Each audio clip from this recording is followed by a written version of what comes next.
প্রিয় উপস্থিতি, এই পর্যায়ে আপনাদের সম্মুখে সুদূর কুমিল্লা থেকে আগত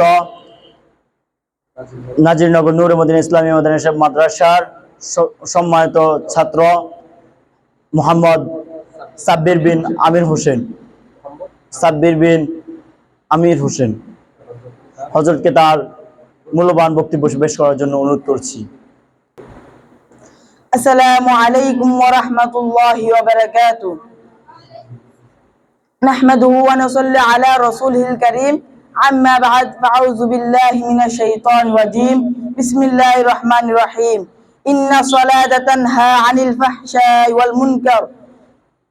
ক্বালা রাসূলুল্লাহ সাল্লাল্লাহু আলাইহি ওয়াসাল্লাম, মিফতাহুল জান্নাতি সালাহ, আও কামা ক্বালা আলাইহিস সালাতু ওয়াস সালাম। নাজিমনগর নূর মদিনা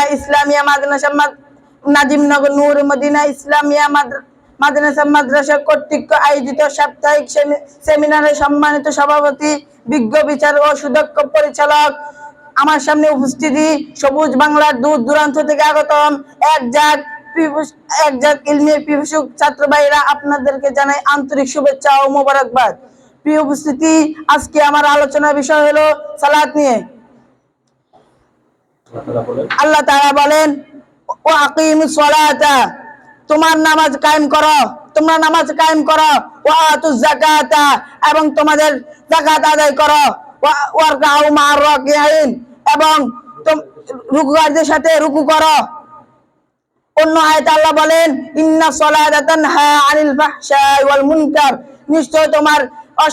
নিশ্চয় নামাজ অশ্লীল ও অন্যায় কাজ থেকে বিরত রাখেন।